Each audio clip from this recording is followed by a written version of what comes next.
Timatawag sa mang dodo sa telepono, way, kardo, naipadala ko na ang litrato at eskidel sa yayo. Paminta ka doon. Kapag tapos na ang trabaho, kontakin mo ako. Napakasanduan na natin ang mga detalayan masayon, sendan mo na lang yaon. Sumagot ang kabilang linea, iwag kang mag-alala, hindi pa kita binigukait kailan. Sinamantala ni Mang Dodo ang pag-alis ng kanayang kapatid na sa Mang Tunayo sa ibang bansa para sa business trip. Kiniya siya ang hitman para ipapatay sa Mang Tunayo, dahil kung bihay po sa Mang Tunayo, hindi ibibigay kanilang ama sa kanaya ang kampanaya. Pagkalipas ng 3 araw, timawag si Cardo kay Mang Dodo, natapos ko na ang masayon ayon sa iyong kailangan. Ilipat ko na ang natitirang halaga.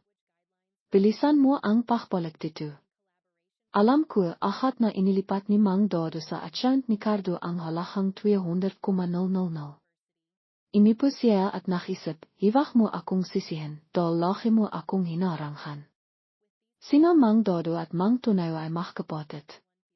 Pareho silang anak ni Mang Nestor ang chairperson ng korporasyon. Mas matalino sa Mang Tunayo mila pa noong bata at mahisay siyang magtrabaho ng limaki.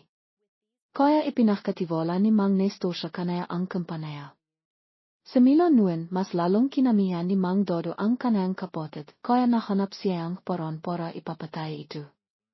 Dahil kapag wala na sa Mang Tunayo, maaari na siyang mohang manager ng kampanaya. Labas na nalangkot sa Mang Nestor sa pagkawalan kanayang mahal na anak. Hindi siya imiyak, nahinit napakasakit ng kanayang peso, bakit moha kang kiniya? Kanino na ako asan ngayon? Nangiinaang sa Mang Nestor dahil pinalaki ni Mang Tunayo ang kampanaya at kamakapo niya ito. Tiwang-tiwa siya dito. Halos masira ng bait sa Mang Nestor nahinit dahil sa kampanaya, pinilit niyang bimangon dahil kailangan po niyang mohang sandahan ang kanayang manihang at apo. Namatay sa Mang Tunayo sa ibang bansa dahil sa altul puisuaning kaya hindi nahinala sa Mang Nestor. Palakang nakpapakita ang simpatya sa Mang Dodo kaya't nawa rin sa kanaya sa Mang Nestor. Hindi niya akalain na binalak ang kanayang anak na ipapatay ang kanayang kapatid. Dahil sa pahanghat sa kapangyarihan, pinlano ni Mang Dodo na patayin ang kanayang kapatid at pinalabas na isang aksidente lamang ito. Nahinit taliwas sa inaasahan ni Mang Dodo kahit wala na sa Mang Tunayo, hindi ibinigay ni Mang Nestor ang pamamahalang kampanaya sa kanayang panghalawang anak. Kaya labas na nainis sa Mang Dodo, sinisisi niya ang kanayang ama, bakit hanuan? Laki akong nagsisikap para mapansin mo. Bakit parang hindi mo ako nakikita? Wala na siya, bakit hindi mo pa rin ibigay sa akin ang kampanaya? Kamadong sinabi ni Mang Nestor, malaka ang pamamahalang kampanaya, ayaw kitang mapahot. Gawin mo lang ang iyong trabaho. Sa mila noon, mas lalong tumindi ang samang loob ni Mang Dodo sa kanayang ama. Laki niyang kinakusap at binibili ang hasares ng iba pang stockholders. Gusto niyang tanghalan sa Mang Nestor bilang chairperson. Sa loob ng maraming taon, sa Mang Nestor ay dalibasa na sa mundong negosyo. Mabilis niyang napigilan ang hamadimang paraan ng kanayang anak. Mila nang mawala ang kanayang panghanay, ibinius ni Mang Nestor ang kanayang atensyon sa trabaho. Kaya lalong limaki ang kampanaya at nahing isang korporasyon. Lahang tahimik na naktirisa si Aling Nena. Madalas siyang nakukonsensya kapag inisip ang kanayang aimong asawa, hindi ako naniniwala na namatay ka dahil sa altul puisuaning. Hahanapin ko ang katotohanan. At tungkol sa ating anak, hiwag kang mag-alala, alahan ko siya at mamahalin ng buong puso. Sumahil ang anak ni Mang Tunayo at ni Aling Nena at siya rin ang panghanay na apo. Mahal na Mang Nestor sumahil dahil kalang ito sa pagmamahal kanayang ama. At kamakapa siyang kanayang lolo. Sa tivang iniwi siya haling sa trabaho, mayroon siyang pasalubong para kay Michiel, apo, tingnan mo kung ano ang dala ko para sa iyo. Nang makita ni Michiel ang pananabik ng kanayang apo, hindi niya ito pinaila pa. Binigyan niya itong isang Lego set. Tiwang-tiwa sa Michiel dahil alam niya kung ano ang gusto niya. Limaki sa Michiel sa panghangalaga at pagtitiro ni Mang Nestor. napakatalino niya at mahkatilat ang kanilang pakikhali. Nang mahing estudyante sa Michiel katilat siyang iba pang lalaki, nanalok sa pakibig sa inang pakikita kay Clarissa, isang maganda at kokit-okit na baba. Mayroon siyang karisma, gwapo at sikat bilang tagapagmanan minatan na korporasyon, mahisay po siyang magsalita. Kaya nalok din si Clarissa sa kanya sa inang tinghan. Pagkalipasang ilang biwan, nohang magkasintahan sina Michiel at Clarissa. Sa hiling taon pag-aral, sa karawan ni Clarissa, hinawakan ni Michiel ang kamayang kanayang kasintahan at tumingin sa kanayang mga mata at sinabi, pagkatapos nating magraduate, magpapakasal tayo. Payag ka ba? Inaisip ko rin ang araw na iyon. Niyakap ni Michiel ang kanayang kasintahan. Inipos sila at pinanuit ang sunset at pinag-isapan ang kanilang kinabikasan. Nanghaku sila na pagkatapos nilang magraduate magpapakasal sila. Pagkatapos nilang magraduate para tiparan ang kanayang ambisyon, pumunta si Clarissa sa ibang bansa para mag-aral ng walang palam. Nang malaman ni Michiel na imalis siya, tinawagan niya ito ng maraming beses, ngunit hindi niya sinasagot ang kanayang katawag. Sawang palat si Michiel. Ibinius na lang niya ang kanayang atensyon sa trabaho para makalimitan ang kanayang pagtirisa. Kahit maraming baba ang nasa paligid niya, hindi pa rin niya kayang buksan ang kanayang peso sa iba dahil napakalaking sakit na iniwan sa kanayang ni Clarissa. Sa Mangkardo ay mayroong isang kumpanya na naki-export at naki-import ng kakamit sa bahay. Kumikitang maayos ang kumpanya at matatak ang kita nito. Kinikilala rin ang kanayang kumpanya bilang isa sa mahanangan-hanang kumpanya. Mula ng pagkasalan niya si Aling ang anak nilang si Edgar ay isang kilalang playboy. Ginamit ni Edgar ang perang kumpanya sa pag-invest sa stock market, ngunit natalo siya. Mahal na mahal ni Aling ang kanayang anak. Nakpanghap siyang naktirisa. Gusto niyang mawa sa Mangkardo at patawarin siya, nakamali siya. Patawarin mo na ako at saktan mo na lang ako. Kasalanan ko dahil hindi ako marunong magtiro sa kanaya. Kahit mahal na Mangkardo ang kanayang asawa at malapit nang bimaksak dahil sa kanayang anak, hindi niya napigilan ang kanayang halit, nang harinan ka, ano pa ba ang hinagawa mo? Manahimik ka na lang at hanap akong paraan. Naisipan ni Aling ang isang plano, mahanda at matalino sa piya. Kung makikang manihang siyang malaking kumpanya na minatan, maliligtas tayo. Nakaisip sa Mangkardo. Nang marinig niya ang sinabing kanayang asawa, biglang limiwanag ang kanayang mga mata. Nakisip siya ng matagal, parang may kinikibenta, tapos tumingin siya sa kanayang asawa, ngumiti at sinabi, bakit hindi ko naisip yun? Bata pa sa piya sa ibang bansa, kung tatawagan ko siya, baka hindi siya pumayag. Nagbigayng plano si Aling sa kanayang asawa para may pagbili ang kanayang anak, hiwag kang mag-alala. Mila pa noong bata siya, gusto niya ng pagmamahal mo. Sabihin mo na lang na hindi mahanda ang iyong kalisahan at kailangan mo siyang tumulong papayag yun.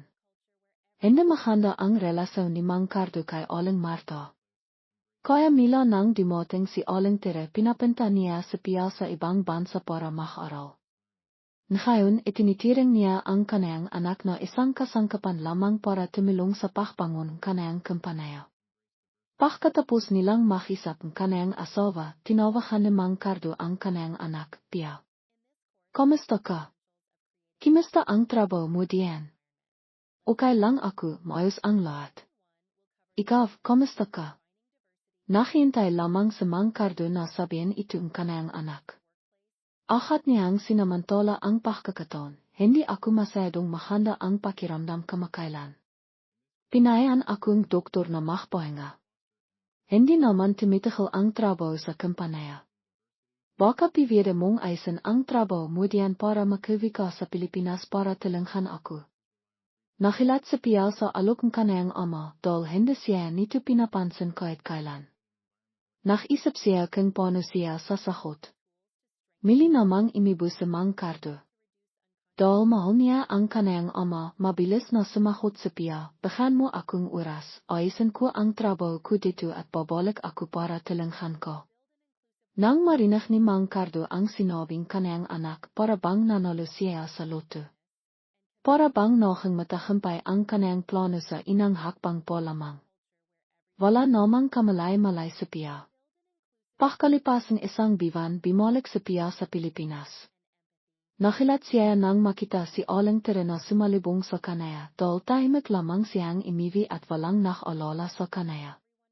Bigla na lang niya naintindihan. Baka malala na ang sakit ng kanayang ama kaya sinundo siya nito. Sumunod siya sa kanayang madrasta sa bahay. Nakita niya ang kanayang ama na nakaiha sa kama, may doktor sa tabi niya. Nababalisa sa piya kaya akat siyang naktanong, Doktor, kimusta ang kalisahan ng aking ama? Ang doktor ay binayaran na ng moha, kaya sumagot siya ayon sa script, hindi mahanda ang kalisahan ng iyong ama. Kailangan niyang makpahinga. Mayroon siyang heartfailure. Kung maktatrabaho siya ng sobra, maaari siyang mastroke. Nang marinig ni piya ang sinabing doktor, mas lalo siyang nakalala. Akat siyang limapit sa kanayang ama at hinawakan ang kanayang kamay at sinabi, Hiwag kang makalala, tutulungan kita. Nang makita ni Aling Tere na nalok na sa bitag ang anak ng kanayang asawa, labis siyang natiwa. Kung magiging maayos ang lahat, may tataboy niya ang anak ng kanayang asawa at makakaroon pa siyang pera. Isang magandang plano. Nakaramdam kasiyahan si Aling Tere. Kawawa naman sa piya, dahil inisip niya na malala ang sakit ng kanayang ama. Pakalipas ng 3 araw, dinala ni Mang Cardo sa piya sa kampanaya at ipinakilala siya sa board of directors. Itinalakas siya sa posisyon deputy manahang direktor. Papalitan niya sa Mang Cardo para litasin ang maalahang problema ng kampanaya sa hinaharap. Nang marinig itong lahat, nakalala sila tungkol sa kalisahan ni Mang Cardo. Sinabing ilan sa mga stockholder, dati ay napakalakas niya. Bakit ngayon kailangan niyang gumamit ng wheelchair sa pagbenta sa kampanaya? Nakakalihan ang lahat. Sa Mang Cardo lamang ang nakakalam kung ano ang kanayang ginagawa. Nalan lang niya ang lahat ng miyembro ng board of directors. Pagkatapos pamahalaan niya ang kampanaya sa loob ng 2 buwan, inti-inti na ring naging maayos ang kalagayan ng kampanaya. Nakita ni Mang Cardo na may kakayahan ding mamino ang kanayang anak. Kaya sinimilan na niya ang kanayang plano. Isang araw nakipakita sa Mang Cardo sa kanayang anak. Sinabi niya sa kanaya, 27 years old ka na ngayong taon. Kailangan mo nang isipin ang pagpapakasal. May boyfriend ka na ba? Nayaya sa piya nang marinig ang tanong kanayang ama, kaya sinabi niya, 27 years old pa lang ako. Hindi pa ako 30. Hindi pa ako kailangang magkaroon ng boyfriend. Sumagot sa Mang Cardo, ang siya'y person ng minatana korporasyon ay isang gwapo at matalinong lalaki. Gustong kanayang ina na maging manihang ko. Ano ang masasabi mo tungkol dito? Nakilat sa piya, bakit mo sinasabi ito? Akala niya ibibigay sa kanayang ama ang karapatang magdesisyon sa kanayang bihay. Makikita sa kanayang mata ang kalangkitan at pagkabigo.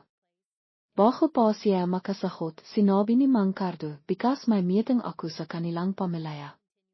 Mahanda ka. Nang habang yun, malungkot na bumalik sa piya sa bahay. Nalala niya ang kanayang imong ina. Nang siya ay 5 years old pa lamang, mukhang namatay ang kanayang ina. Bumalik ang kamasasayang alala ng kanayang pagkabata sa kanayang panaginip kaya nakising siya. Gusto niyang hawakan ang imo ang kanayang ina, ngunit panaginip lamang ang lahat. Hindi siya nakatulog buong gabi. Bumaba siya sa kusina para iminom ng tibak. Habang dumadaan sa silid ng kanayang madrasta, narinig niya ang pag-isap sa telepono, ngunit hindi niya maintindihan ang mga detalye. Nakikinig lamang siya sa mga bulong. Sigurado sa piano may binabalak ang kanayang madrasta, kaya nakpasaya siyang mag-imbestiga. Kinabukasan nang lumabas si Aling Tere, nakpanghap siya at sinundan ito. Natiklasan niya no nakikipagkita ang kanayang madrasta sa isang lalaki. Pimili siyang isang mesa na malapit sa kanayang madrasta. Nakya niya ang pag-isip ni Aling Teresa lalaki na nagsasabing, nalin lang kuno ang mahama. Malapit na siyang ipakasal kanayang ama. Iwak kang mahalala. Kapag may pera na ako, alahan kita. Nang marinig ito ni Pia, hindi na niya napigilan ang sarili. Nalaman niyang pinagtilinghan siyang kanayang ama at madrasta para may pagbili sa isang mayaman. Plano po ang masamang baba na ito na gamitin ang perang mapagbebentahan sa kanaya para sa kanayang lufer. Saklit na naisip ni Pia, tutua kaya na kapatid ko siya. Natiklasan ni Pia ang planong kanayang ama at madrasta. Labas siyang natakot at nalangkot. Kaya nakplano siyang timakas. Ayaw niyang paktisasainan ang kanayang bihay. Kinabikasan, linggo. Walang pasok sa Pia. Sinabi niya sa kanayang ama, lalabas ako para makipagkita sa aking kakaibigan. Matagal na kaming hindi nakita. Baka sabihin akong hiwag muna akong hintayin. Naginit ang tutua, tatakas siya. Naramdaman ni Aling Teresa na gustong timakas ni Pia. Kaya sinabi niya sa kanayang asawa parang gusto atang timakas ni Pia. Nang marinig ni Mang Cardo ang sinabing kanayang asawa, initisan niya ang kanayang katawan na hanapin ang kanayang anak. Hindi pa nakakalayo si Pia, napansin niya na may sumisinot sa kanaya. Sa kasamang palat, nabangha siya sa isang kotse. Timemba siya at nakakasahat-sahat ang kanayang kamay at tiut. Limabas ang driver ng kotse para tanungin siya kung okay lang siya. Hindi pa nakasahot si Pia, malapit na ang himahabol sa kanaya. Habang nakaupo sa loob ng kanayang kotse, nakita ni Michiel ang isang mahinang baba na hinahabol, binuksan niya ang kanayang pinto para makasakay si Pia. Kaya nakatakas siya sa mabuday ng kanayang ama. Naintindihan niya na ang pagtawag ng kanayang ama sa kanaya sa Pilipinas, ang pag-alala nito, at ang pagmamahal na ibinigay sa kanaya ay pawang panluluko lamang. Para bang itiniring lamang siya ang kanayang ama na isang kasangkapan at isang bahay na may pagbibili. Hindi alam ni Pia na ang lalaking tumulong sa kanaya ay ang taong piniling kanayang ama. Napakatatana talaga kung minsan pinapapasok tayo sa mahirap na sitnang dahil sa pagtakas at pagkasakat, napakot at nawalan ng malay si Pia. Nang makita ni Michiel ang madingis na hitsira ni Pia, nawa siya sa baba sa kanayang harapan. Mayroon siyang pakiramdam na gusto niyang malaman ang tungkol sa kanaya kung bakit siya hinabol. Kaya tinawagan niya ang kanayang katawan para imbestigahan ang pagkatao ni Pia. Nang makising si Pia, nakaiha na siya sa isang medalyo maranghang sulit. Mayroon ding isang basong tibak sa mesa. May pimasok na tao sa loob. Timantan siyang mabiti, iyon pala ang lalaking tumulong sa kanaya. Sinibikan niya ang bumangon at sinabi, salamat sa pagtulong sa akin, hindi ko alam kung paano ko ito masisaklian. Nakisip sa Michiel ng matagal, nasa bingit siyang kamatayan, maswerte siyang natulungan ko sa tamang oras.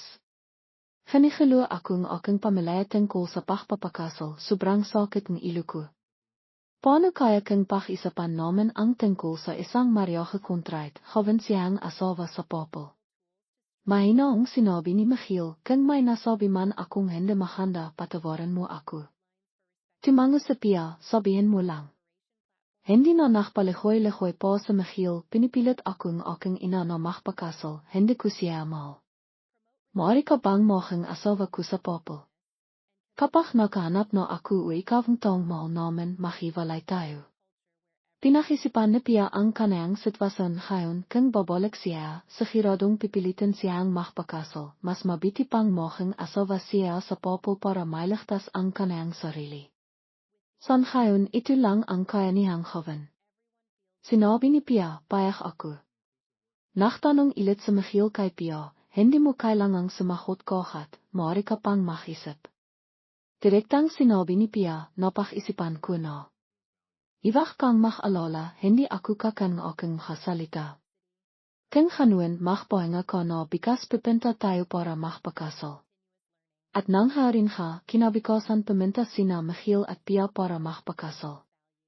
Hindi inaasahan ni na Pia at Michiel na ganito kabilis at biglaan ang kanilang pagpapakasal sa isang pagkakataon lamang noong mag-asawa sila. Kinabikasan, dinala niya si Pia para ipakilala sa kanyang ina, ito si Pia, ang aking asawa, nagpakasal na kami. Makalang na binati ni Pia ang kanyang biyenan. Nakilat si Aling Nena at nagtanong sa kanyang anak, kailan kayo nagpakasal? Kahapon lang po. Nakita ni Aling Nena na parang nakakilian si Pia, hindi na siya nagtanong, at sinabi na lang, malaki na kayo, ikinakakalak ko. Ipinakilala rin ni Michiel si Pia, nagraduate siya ang master's degree sa economics sa ibang bansa. Tumango si Aling Nena at siniri si Pia, nakita niyang maganda at matalino ang kanyang manihang at nasiyaan siya. Nang tananghan niya ang tungkol sa kanyang pamilya, nag-alinlangan si Pia, mahapong namatay ang aking kamahalang.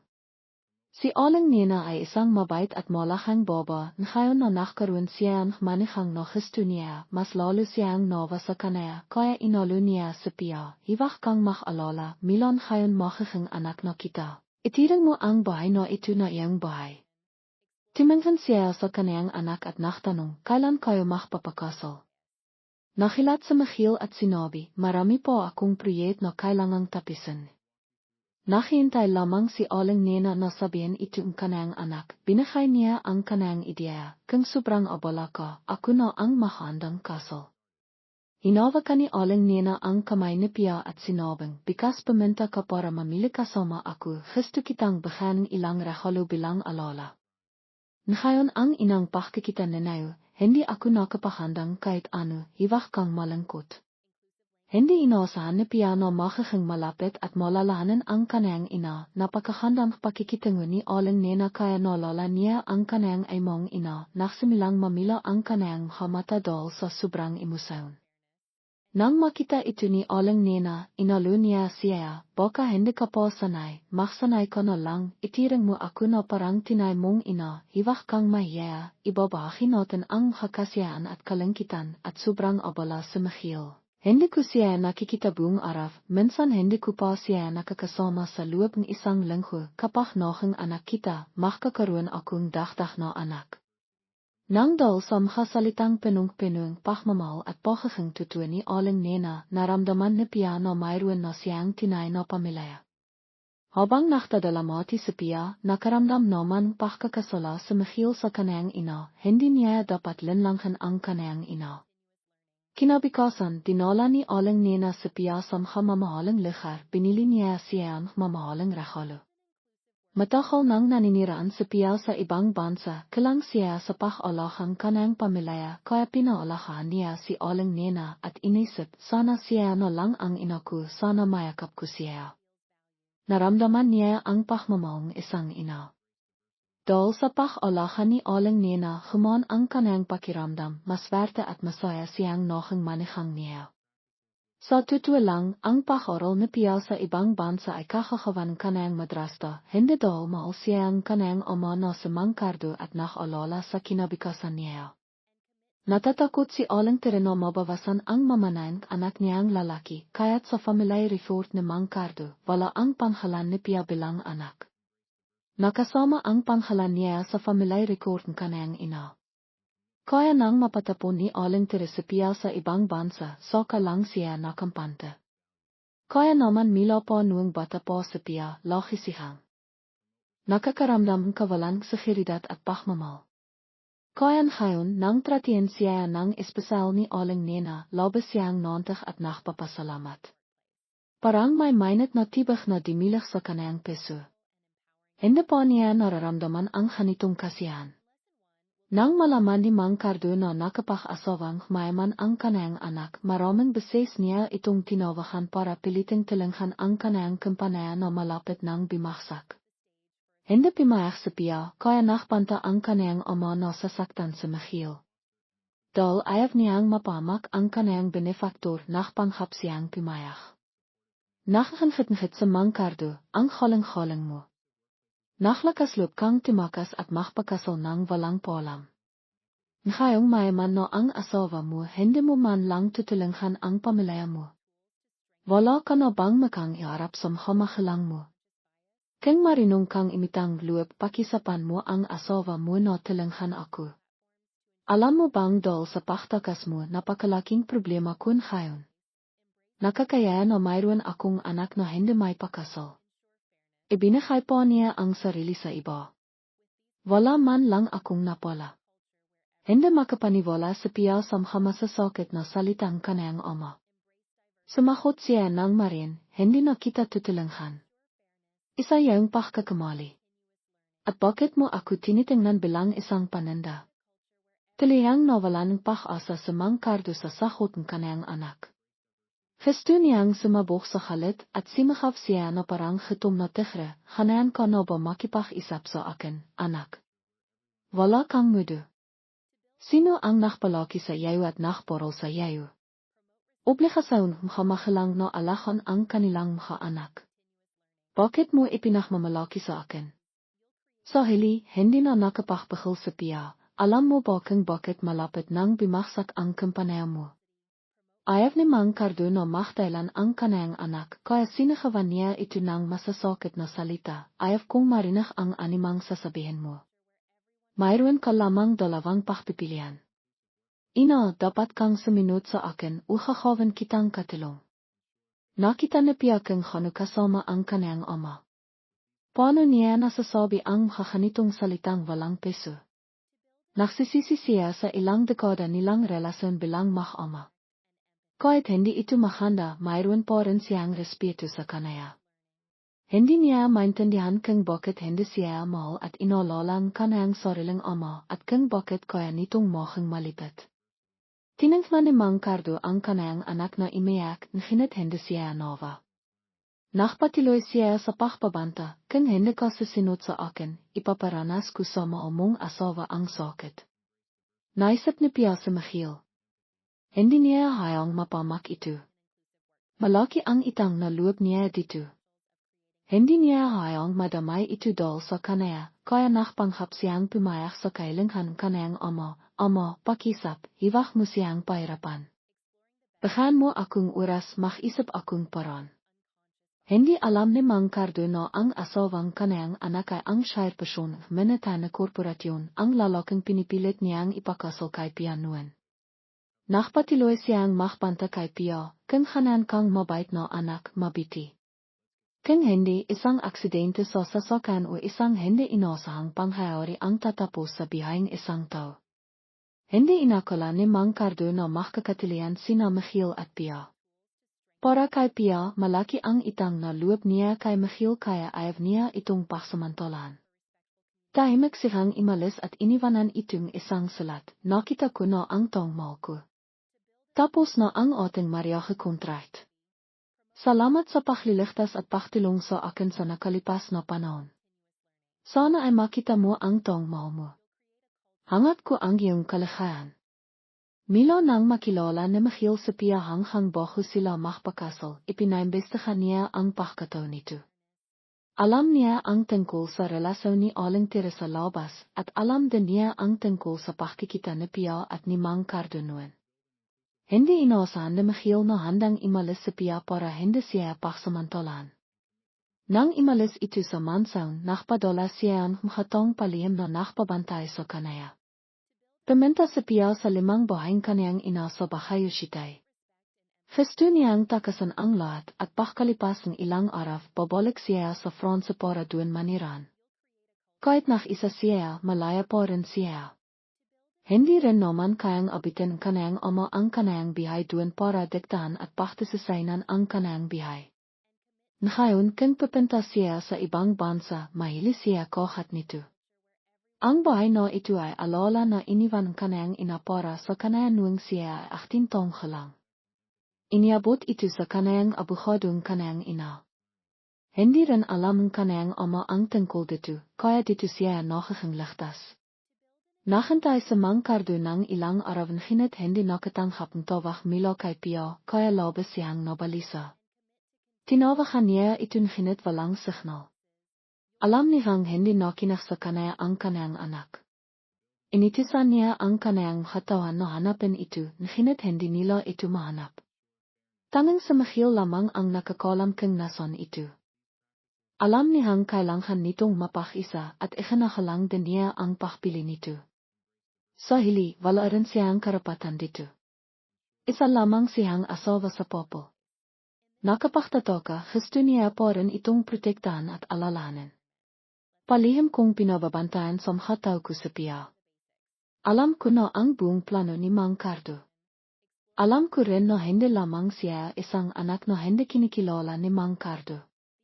Isa rin siyang ama na walang pakialam dahil lamang nakinak siya sa kanayang madrasta, ipinatapon niya ang kanayang anak sa ibang bansa para doon mamihay ng makisa. At nang makaproblema siya, gusto niya itong ipakpili para pinan ang pakkalihing kanayang kampanayay. Kaya nang makita niya sa Mang Cardo, formal siyang nakpakilala dito, mahandang araw po, ako po sa Michiel, ang asawa ni Pia, at kasalikiyang chairperson minita na korporasyon. Para bang nananahinap sa Mang Cardo, narito na ang manihang na pinapangharap ko. Akat na binanggit ni Michiel ang panghinaang paksa, hiwak na po kayong makalala tungkol sa kampanaya, tutulungan ko po kayo sa abot ng aking makakaya.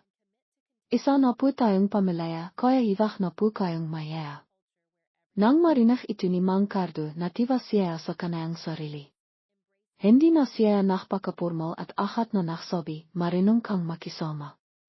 Kinakawa mo ang dapat mong gawin bilang isang anak. Maraming salamat sa iyo. Sa iyo na lamang nakasalalay ang kampanaya ko. Ngunit hindi alam ni Mang Cardo ang tinay na layunin ni Michiel. Gusto niyang ipaklaban ang katorengan para kay Pia, kaya binigyan niya itong pagkakataong makita siya. Sa labas, nangako siyang tutulungan ito, ngunit ang totoo ay binibitah niya ito ipang bimaksak kahit ang kampanaya nito. Kapag nakilong na ito, hindi na nito gagalihan sa Pia. Hindi ko maintindihan ang sarili ko bakit gusto kong makikanti para sa kanaya. Siguro nahalok na ako sa kanaya. Ngunit hindi natin alam kung ano ang mangyayari. Bago pa man niya may sakatiparan ang kanayang plano, naaksidente siya habang nag-inspeksyon konstruksyon sita. Isang malaking krane na nakataas gebrek sa ikalimang palapag ang biglang nasira at bimaksak sa kanaya kaya't nasakatan siya ng malaba. Labas na nakalala ang kaniyang ina kaya tinawagan niya sa Pia, nasan ka? Naaksidente sa Michiel. Nang marinig ito ni Pia, akat siyang bumalik sa saygon. Galong-galo ang kaniyang isip. Pinagsaklop niya ang kaniyang kamay at pabalik-balik na naklalakad sa harap ng emergency room habang bumibilong na nakdarasal sa Diyos para sa kaligtasan ni Michiel. Pagkalipas ng 3 oras, bumikas ang pinto ng emergency room. Sinabing isang doktor matagumpay na naoperan si Michiel. Wala na sa panghanap ang kanayang bihay, ngunit kailangan pa rin siyang bantayan. Nang marinig ito ni Aling Nena, labis siyang nakpasalamat sa doktor. Masaya siyang imiyak at palit-ilit na naksabi, okay na ang anak ko. Nang makita ito ni Pia, hindi niya may paliwanag ang kanayang nararamdaman. Sinisisi niya ang kanayang sarili dahil nadamay ito dahil sa kanaya. Sa isang iklap, itiniring na niya ang sarili bilang anak ni Aling Nena. Marami niya itong niyakap at inalo, mabilis siyang makigising, hiwak kang makalala.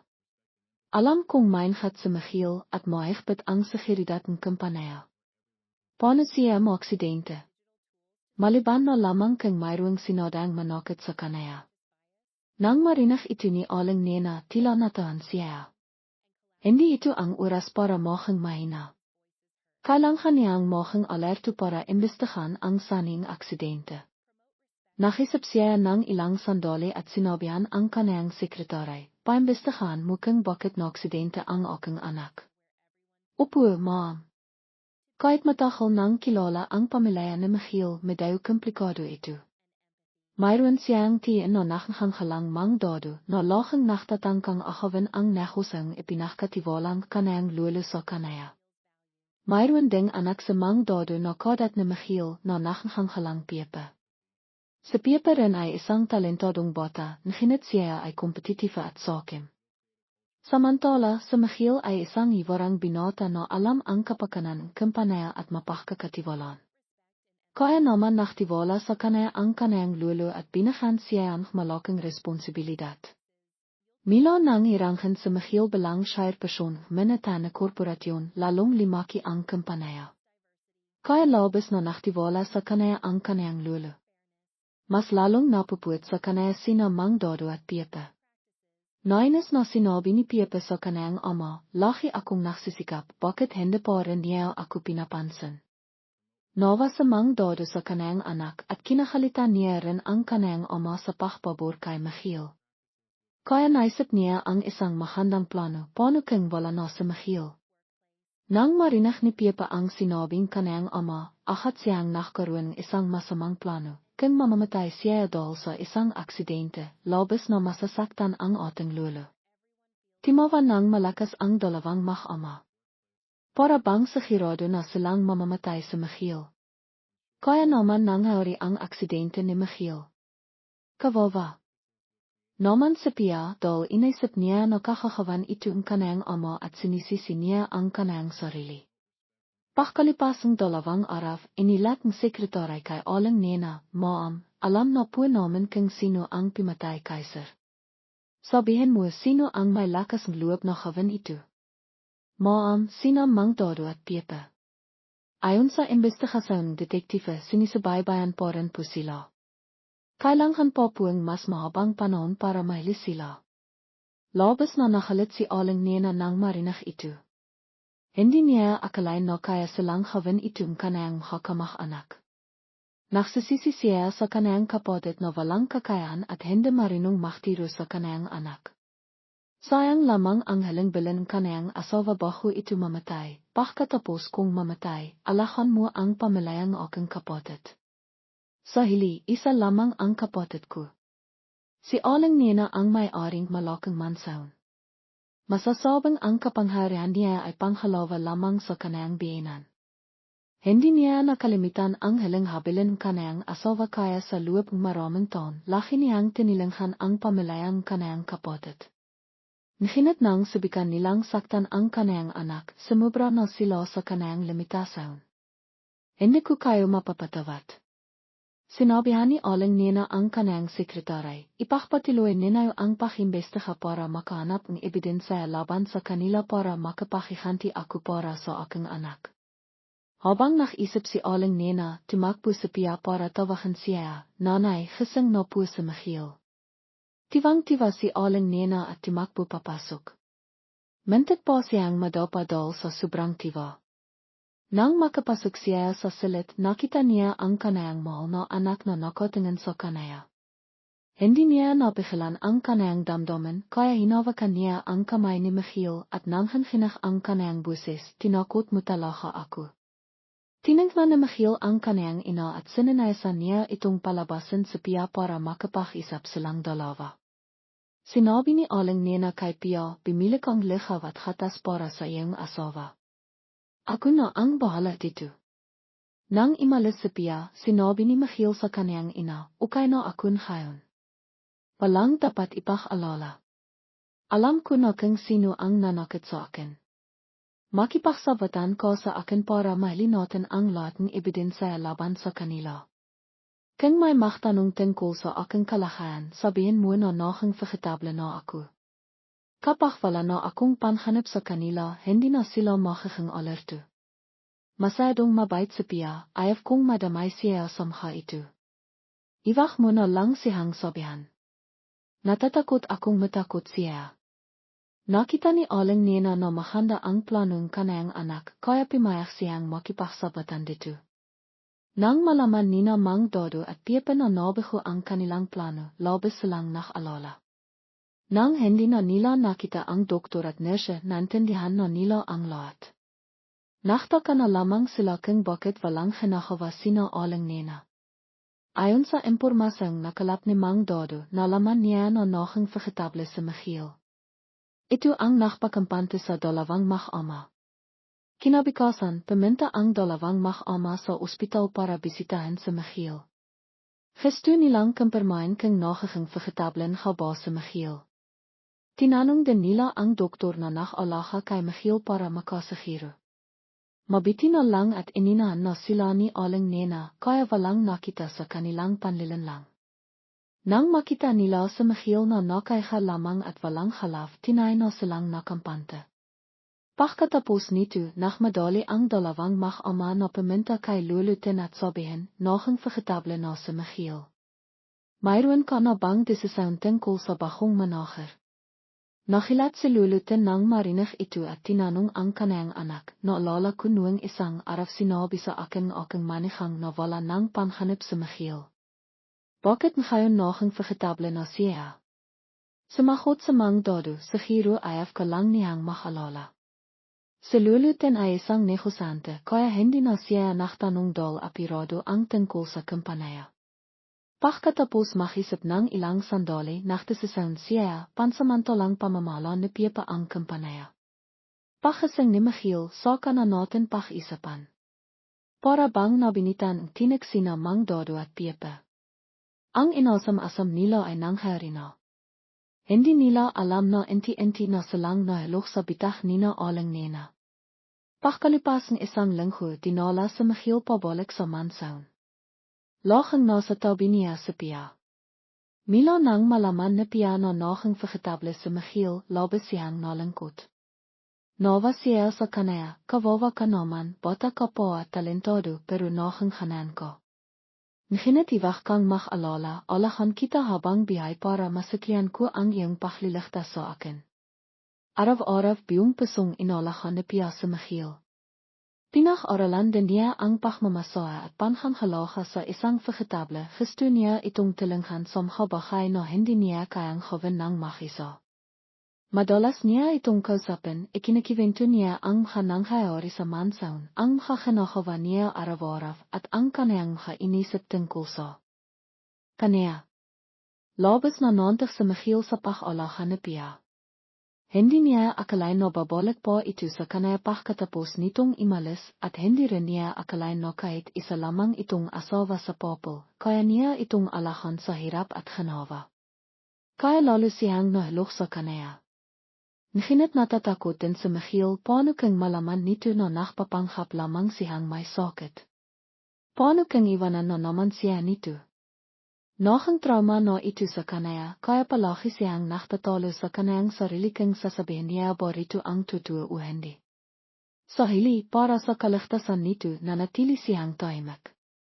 Pagkatapos ng lahat ng ito, hanap siya ang paraan para magpaliwanag. Nakita ni aling nena ang lahat. Nagpapasalamat siya sa kanilang kaninino dahil nakapili ang kanyang anak ng isang mabait na asawa. Kahit nahihirapan ang kanyang anak, nanatili itong nasa tabi nito para alahan at mahalin siya.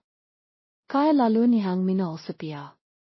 Kahit nakaiwina ang kanyang anak sa bahay, maingat pa rin si aling nena.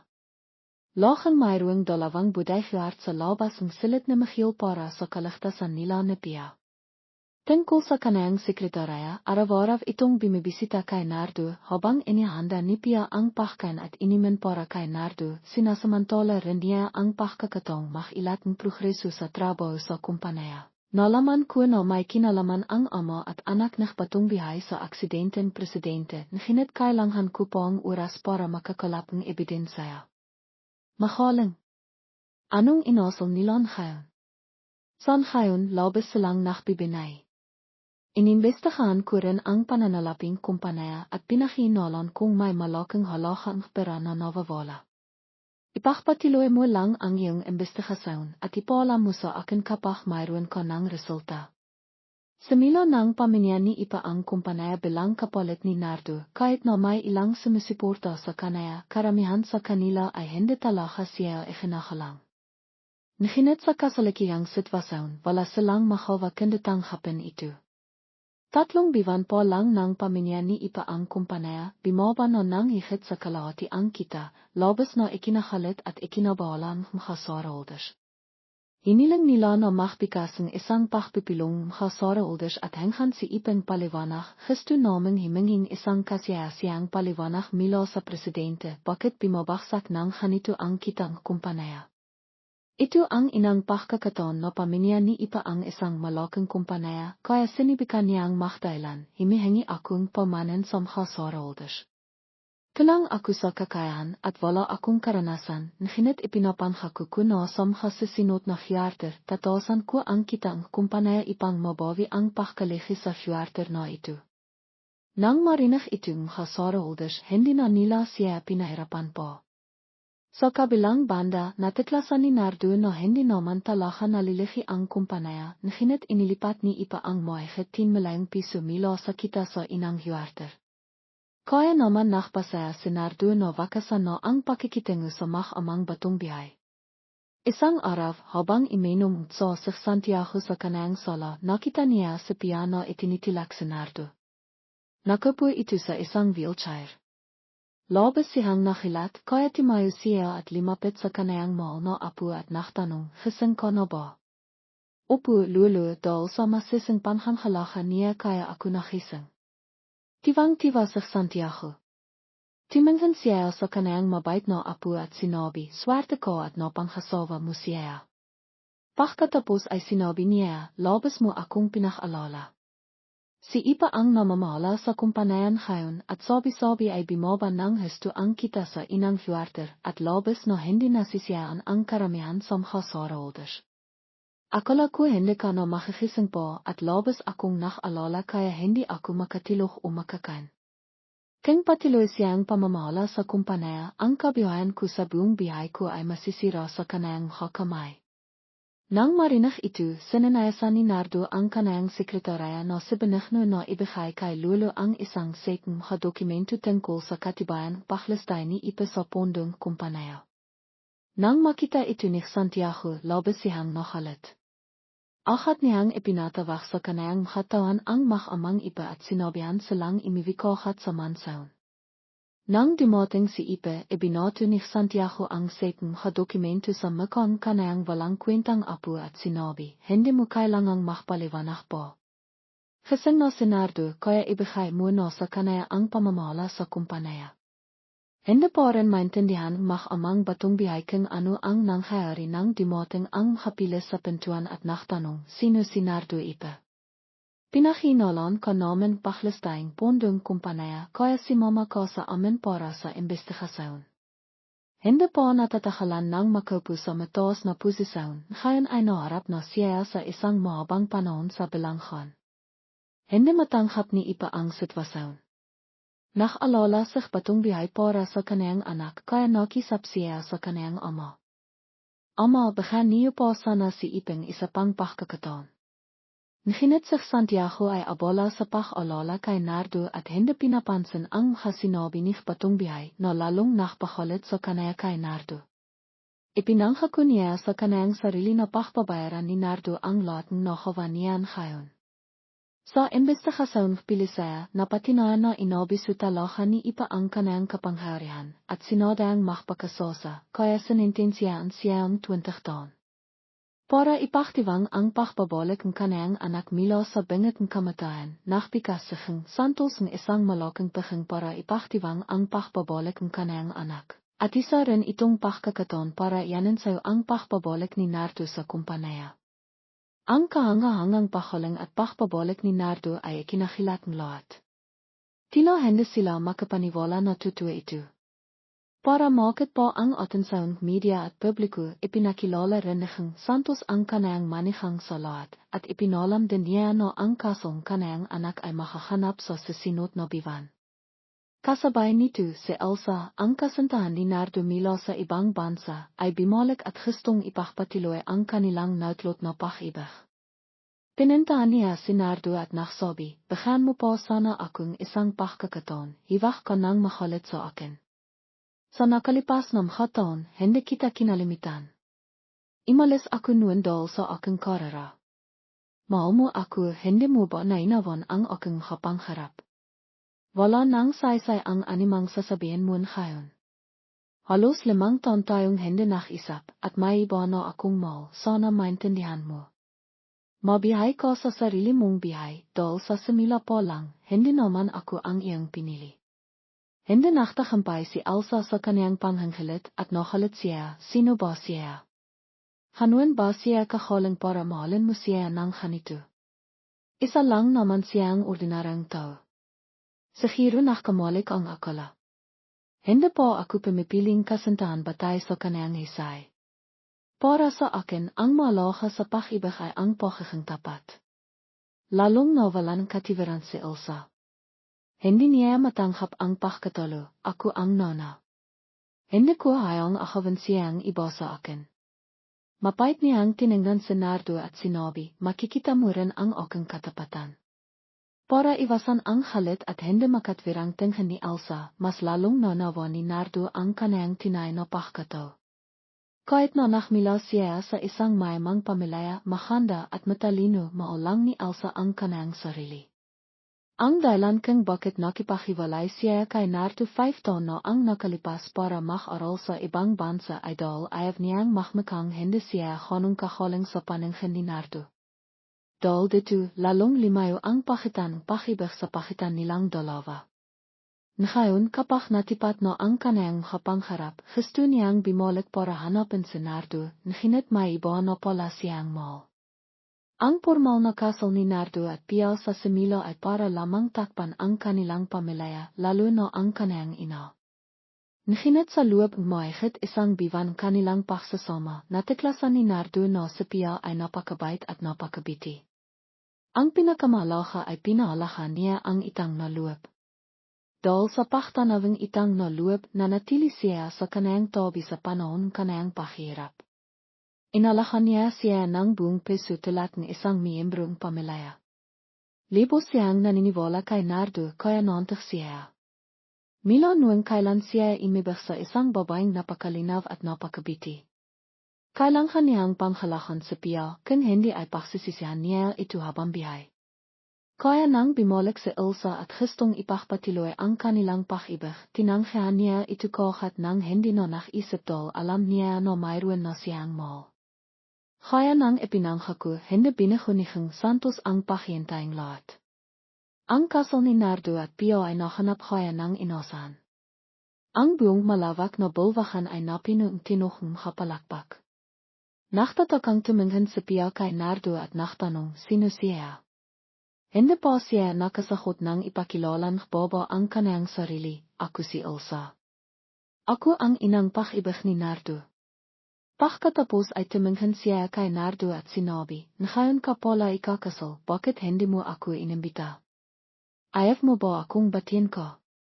Sinanayasan ni Nardo ang hasikiritay huwart na pimasok sa sulit kapag humawang eksena si Elsa. Pagkatapos ay kiniha niya ang mikropono at nagpahayag, salamat sa inyong kapanahin na dumalo para batiin ang aming kasal. Ang babaeng katabi ko ay si Pia. Siya ang pinakamamahal ko at mananatili akong tapat sa kanya habang bihay. Tiningnan niya si Pia at sinabi, salamat sa pagtulong mo sa akin sa aking pinakamahirap na panahon, nang isa lamang akong vegetable.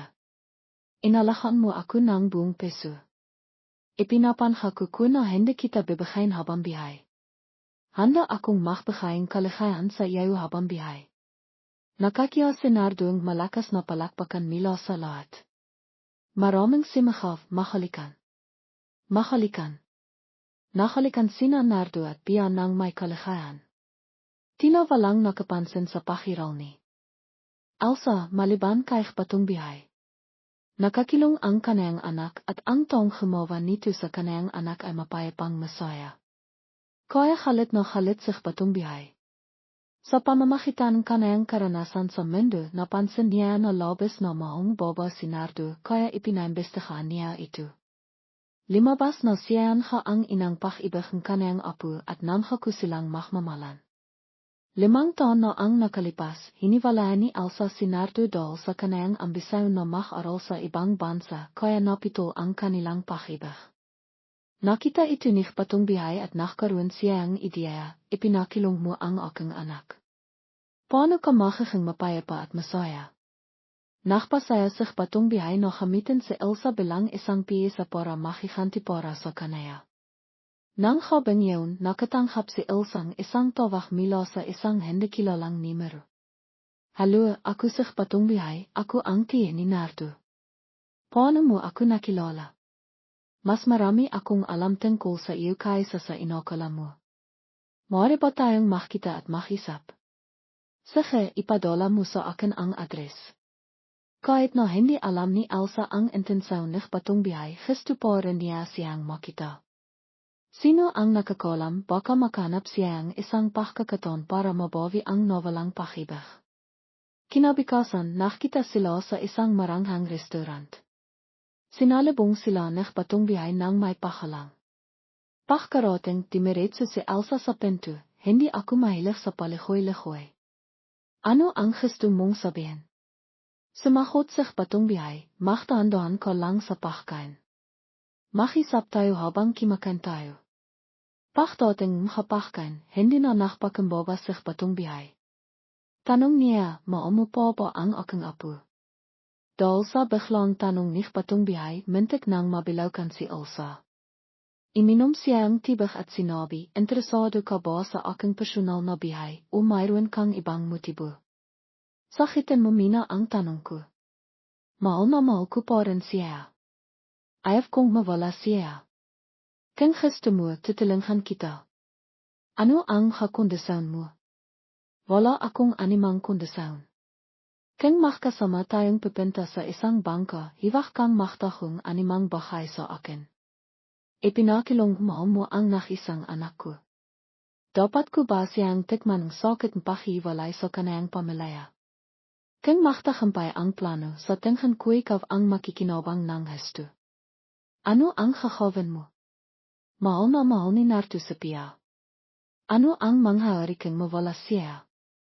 Nang makita ng patungbihay ang nakakalukong ngiti ni Elsa, alam niyang kalahati na siyang nagtagumpay. Sinabi niya, handa na ang lahat na aking plano. Kailangan ko lang ang iyong pakikipagtulungan. Araw-araw dinadalang aking manihang si Nardo ang pagkain sa opisina. Tawagan mo siya at anayahan mo siyang makipagkita sa iyo sa isang coffee shop. Ako na ang bahala sa iba pa. Itinaas ni Elsa ang kanayang baso at sinabi, maligayang pagtutulungan. Makatin, nung imahan ng sa minut na araw, gumamit si Elsa ng isang hindi kilalang simhart para tawagan si Pia, kaibigan akong iyong ina. May lihim akong gustong sabihin sa iyo. Makita tayo sa hyudang. Bago pa man makasagot si Pia, pinatay ng kausap ang telepono. Nakalihan siya, lalo na dahil sa lihim na iniwan ang kanayang ina. Gusto rin niyang malaman kung bakit hindi siya minahong kanayang ama mila pagkabata.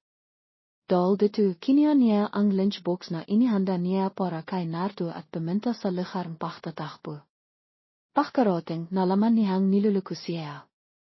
Limabas na ang tong nak-anayaya sa kanaya ang dating kasintahan ni Nardo. Tanong ni Pia, bakit kailangan mong makpanghap na ibang tao para makipagkita sa akin? Dahil natatakot akong hindi mo ako papansinin. Ano ang kailangan mo sa akin? Ako ang inang pag-ibig ni Nardo. Mahal naman ang isa't isa sa loob maraming taon.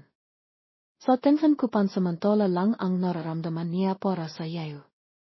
Imalis ka na lang sa kanaya at bibigyan kitang pera na hindi mo maibos sa buong bihay mo. Hindi ko masasagot ang tanong na yaon.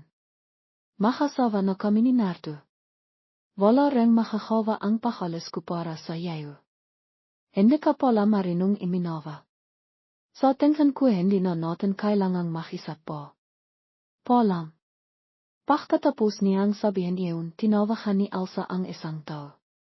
Habang inisip ni Pia ang kakaibang pilong na iyon, nanghitam ang kanayang pananghan. Hindi niya alam na nilahan ni Elsa ang pampatilok ang iniman.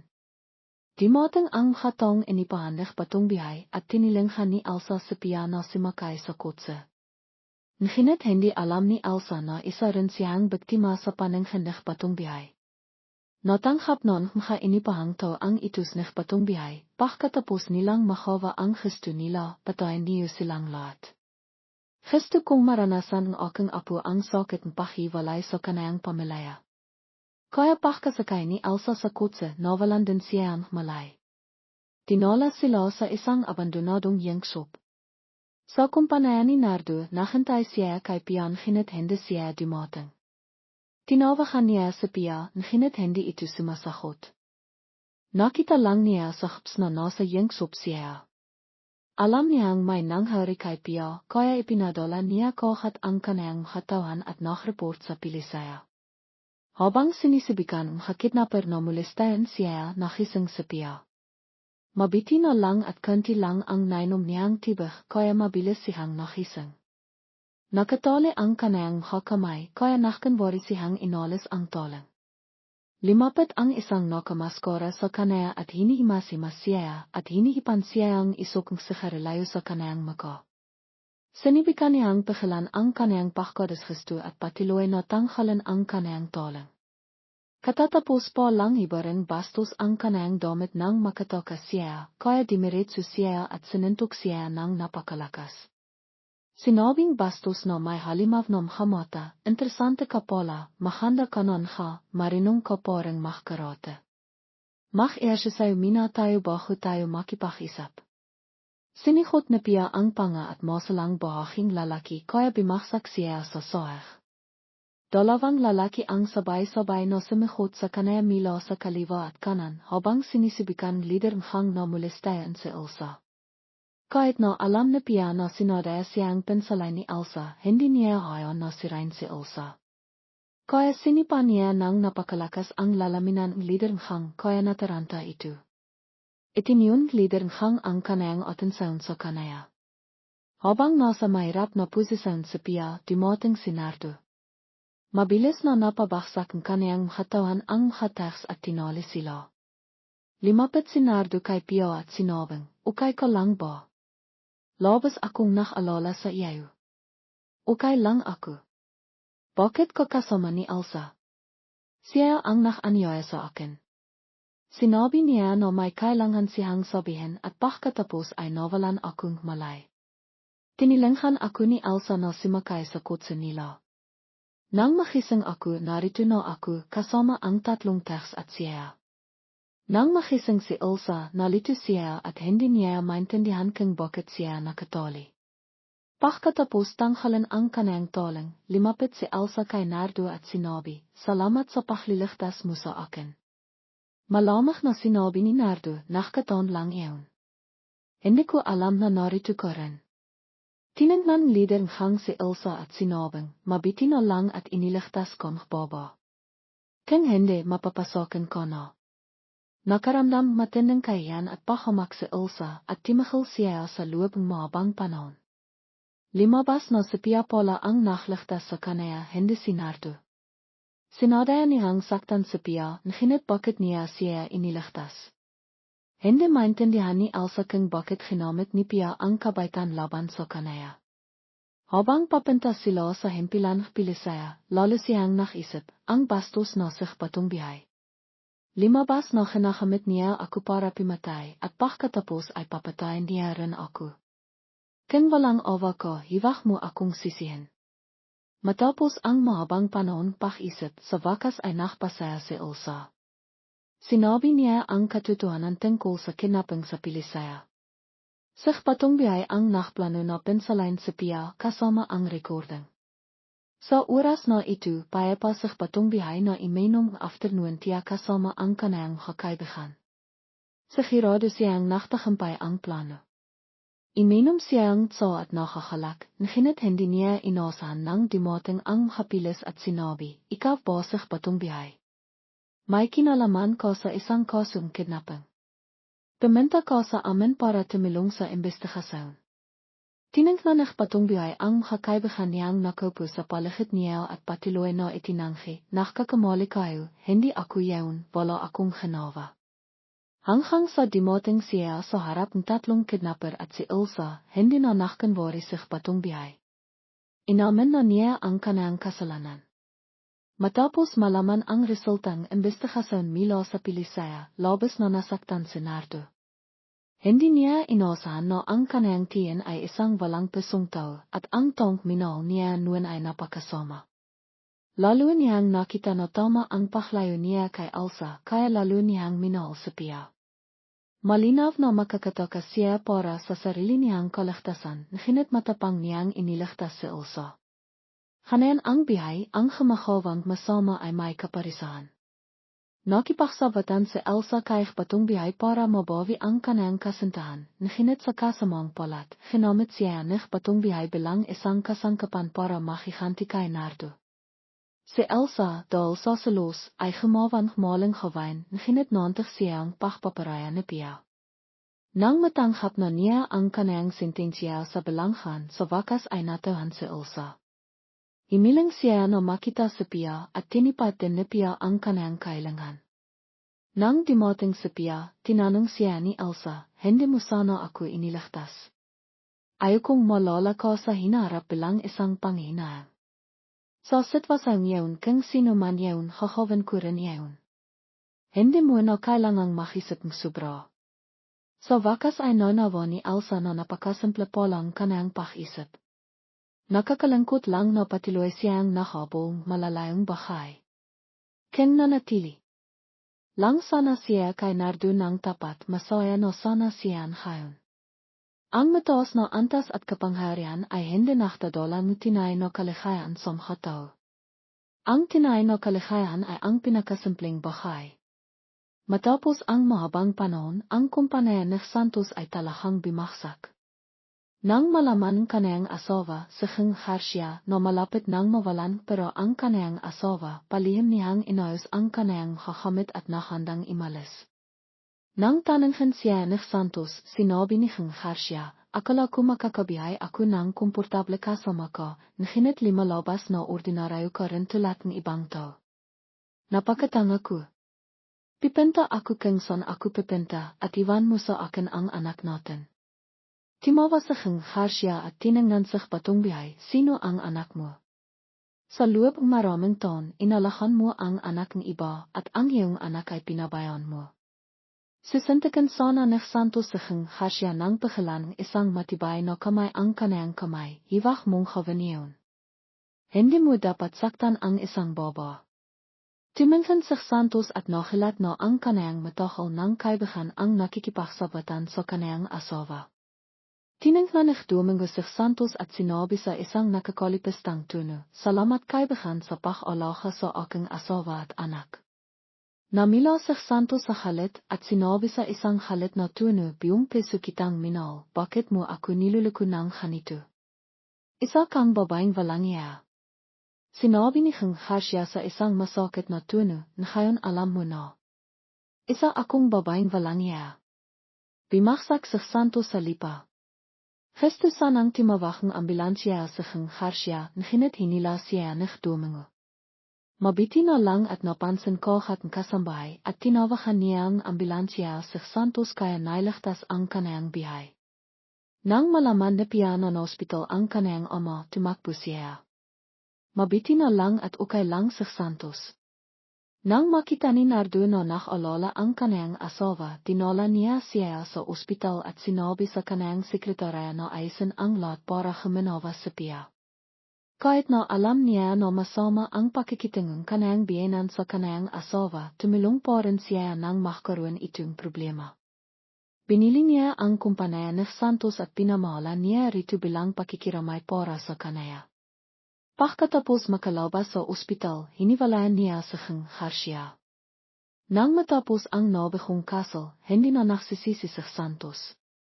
Nang inaang lang siya sa pag-isip tungkol kay Pia. Nakaramdam siyang labis na panghinayang dahil napakaraming bahay siyang nakawa na mahirap patawarin. Kahit napakiramdam niya ay wala na siyang kwenta, gusto pa rin niyang makita ang kanayang anak.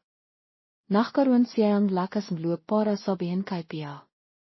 Napakarami kong masasamang bahay na nakawa sa yayo. Imihingi akong tawad sa yayo. Hindi ko inasahan na patawaran mo ako. Imaasa lang ako na mabibihay ka ng masaya. Nang makita ni Pia ang pahot na itsirang kanayang ama, labis siyang nawa.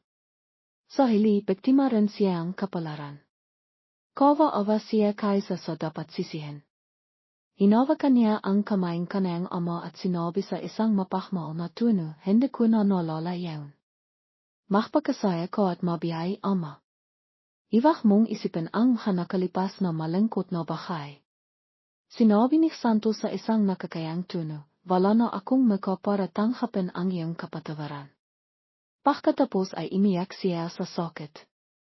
Sa inang pagkakataon nakita ni Pia na umiyak ang kanyang ama dahil sa kanya. Nakaramdam siyang awa para sa kanyang ama at sa kanyang sarili. Kung hindi sana hinabol kanyang ama ang kanyang kalahiyo, hindi sana nagkaroon malungkot na eksenang itun ngayon. Tinangnan ng Santos ang kanyang anak sa sakit at inalo siya, iwak kang umiyak dahil sa akin, anak. Hindi ko mapatawad ang aking sarili. Mila noon dedikado na si Santos sa kanyang trabaho at naktiwala na rin sa kanya ang lahat. Nakita rin ni Nardo ang kanyang kakayahan at tinilinghan siya ng higit pa. Matapos makipaghiwalay kay Santos, natiklasan ng Garcia na nakikipagdota ang kanyang kalahiyo sa isang batang baba. Dahil sa selos nagalit si Garcia. Nakaramdam siya ang matinding samang loob dahil sa nakalipas na mga dekada nagsakripisyo siya para mabihay sa tabing tong hindi siya para mabigyan mas magandang bihay ang kanyang anak at si Domingo. Sa kasamang palat, itiniring lamang siya ni Domingo bilang isang puppet. Nakipagkita siya sa kasintahan ni Domingo at sinabi, asawa ako ni Domingo. Kung alam mo ang iyong lugar, iwak mong sirain ang kaligayahan ng ibang tao. Hindi natakot ang batang baba at tiningnan si Garcia mila ilo hanghang pa at sinabi sa isang nakakainsultong tono, kahit sira mong yan, naintindihan ko kung bakit kimakain si Domingo sa labas. Sasabihin ko sa iyo, hindi lang ako ang baba niya. Mag-alala ka na lang sa iyong asawa para hindi ka na niya galihin. Dahil sa kayan, nagalit si Garcia at imalis. Pagkawi sa bahay, nakita niya sich. Domingo na nakikipag-isap sa telepono. Agad niyang inahaf ang telepono at ibinato ito sa sahig at simahaf, sabihin mo sa akin, sino ang babaeng ito? Nang makita ni Domingo na alam na ni Garcia, hindi na siya nagtago. Alam mo na, kaya hindi ko na kailangang sabihin. Wala na tayong obligasyon sa isa't isa. Mabihay ka sa iyong bihay. Nagalit din si Domingo kay samha nakalipas na taon nakatira ka kasama si Santos at tinalikiran mo pa ako. Hindi ako makapaniwala sa isang babaeng tulad mo. Matapos imalis si Domingo, natiklasan ni Garcia na lahat ng kanyang ari-arian ay inilipat na ni Domingo sa kanyang panghalan. Si Garcia ay walang pera kaya ramdam niya ang sakit ni Santos. Ang taong mabiti sa akin ay niluluko ko habang ang taong masama sa akin ay pinaglalangkiran ko na parang hari. Isan ka akong tanga. Dahil nahirap sa pag-ibig, ang kaniyang anak ay naklalaro at gumagamit ng droga kaya siya ay naresto. Si Garcia ay parang nasa isang patay na dilo. Wala na siyang direksyon sa kaniyang bihay. Palihim siyang bumalik para makisap kay Santos na patawarin siya, ngunit wala si Santos sa bahay. Dahil sa sakit at kawalan pag-asa nagpakamatay si Garcia. Kahit na nakipaghiwalay na sila, nilibing pa rin ni Santos si Garcia. Isang hapon, habang kimakain ang buong pamilya, nakaramdam ng hindi komportable si Pia. Pakiramdam niya ay walang masarap. Nakaramdam palatandon si Santos na nakdadalang tao ang kaniyang manihang, kaya tinawagan niya ang kanilang pribadong doktor para sirin siya. 7 na 7 linggo na siyang buntis. Tiwang-tiwa ang lahat para kay Nardo at Pia.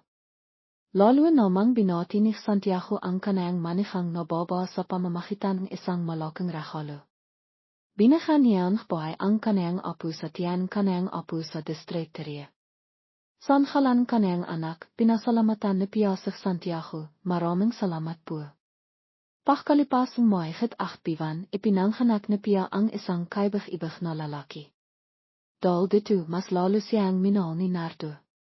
Sa balanghan, nakita ng patungbihay ang makapagkakamali niyang nakawa. Nanginahang siya sa mga araw ng kalayan.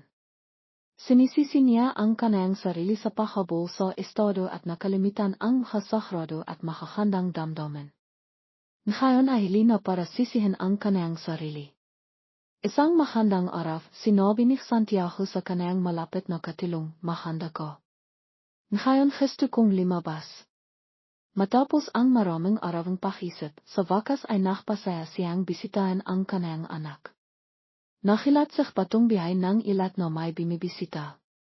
Nang makita nig patong bihay no nakupo ang kanayang ama no naghihintay, naktibak ang kanayang mata. Nang makita nig Santiago ang kanayang anak, hindi niya napigilan ang kanayang damdamin. Sinabi niya, paano ka nakarating sa sitwasyon ito? Binigyan kitang masahan ng bihay, bakit mo ako binigyan ng ganito? Nahirapan sig patong bihay no magsalita, patawarin mo ako. Hindi ako karapat-dapat sa pagmamahal mo. Ngayon matanda ka na at hindi ka na mabibihay ng matagal. Ang tanging makakawa ko para sa iyo ay magbigay sa iyong masakanang bihay sa libingan. Sisibikan kong suminot para makakyan kabitihang loob. Nakaramdam kayan sa patong bihay. Ginawa niya kung ano ang nachtiloteng dinge sa prestiyosong bihayang kanayang ama. Sinabi niya, pamanen ama. Siguro hindi ka na bibisita sa akin. Ikaw na ang bahala sa sarili mo. Ang kumpanaya ang hawang iyong peso. Pagkatapos kong makilong, hiwak mo ng pahirapan ang iyong sarili. Itirang mo na yaon ang habilin ko. Pagkatapos ay binisita ni Santiago si Nardo. Iba si Nardo sa kanayang ama. Nang makita ni Nardo ang kanayang lolo, hindi siya natiwa. Ahat na sinabi ni Santiago, tila hindi mo ako tinatanggap dito. Sa nakalipas na panahon, hindi mo ba nakita kung ano ang mali sa iyo? Ang resultan mo bakain ngayon ay hawa mo. Hindi mo pwedeng sisihin ang siniman. Sinabi ni Nardo, sa tingin mo ba mas mahisay ako sa kanaya? Tama, mayroon kang talento, hindi ka hanong mababa kay Nardo, ngunit sobra kang haman at kompetitibo. Iyon ang kainon isang taong humahawang makahandang bahay. Iyon ang dahilan kung bakit hindi ko ibinigay sa iyo ang kumpanaya. Sa tingin mo ba ay hindi kita mahal? Nakita kitang limalaki at naintindihan kita. Nang pamahalaan mo ang kumpanaya sa loob ng ilang biwan, ahat kang naglistay at napinta ka sa ganitong sitwasyon. Tungkol kay Nardo, nakipagkasundo na siya sa iyo. Kung ako yaon, kahit na makakapalit tayo, hindi ako magiging mapagbigay. Nang marinig iyon ni Nardo, nanawan niya na nalilikaw na siya. Nang makita ni Santiago na nadirok ang kanayang apo, nakaramdam siya ang sakit, ngunit hindi niya pwedeng akapin ang samang loob magpakailanman. Sinabi niya, binisita ko ang iyong ama. Labis siyang nanginahang at hindi niya kayang tanggapin ang aking pagpapatawad. Tungkol sa iyo, hindi ko pa nakikita iyon. Nabigo mo ako. Sa hinaharap.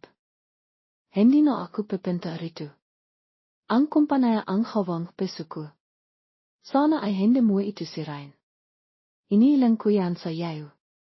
Nang marinig ni Nardo ang makasalitang kanayang lolo, nanawa niya ang kanayang kasalanan. Alam niya na imiko na lang siya. Tahimik na imalis si Santiago. Pagkauwi sa bahay, nakaramdam si Santiago ng kalangkitan. Hindi niya maintindihan kung bakit ang kanayang mga anak at apo ay hindi naisip tungkol sa kanayang mga inaasahan sa kanila. Ngunit nang makita niya ang anak ni Nardo na limalaki, ang kaibig-ibig na hitsira nito ay nakapagpasigla sa kanaya. Pagkalipas ng 3 taon, ginawa ni Nardo ang Nardo kumpanay na maging ikatlong kumpanaya sa bansa. Tiwang-tiwa si Santiago dahil binigay niya ang peso niya sa tamang tao. Sinabi niya kay Nardo, ipinagmamalaki talaga kita.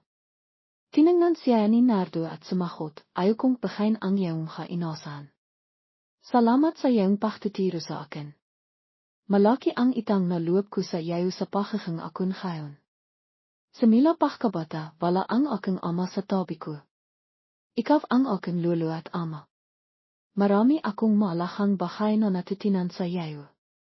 Napakalaga mo sa akin. Kaya dapat kong gawin ang lahat para mapasaya ka. Ipinapanghako ko sa iyo palagi kong puprotektahan ang resulta na iyong ginawa. Itataas ko ang kumpanaya. Nachlalarong chess at nakisap ang dalawa sa tabing puno na nagbibigayng lilim. Pakiramdam nilang pareho ay mapayapa ang hapon.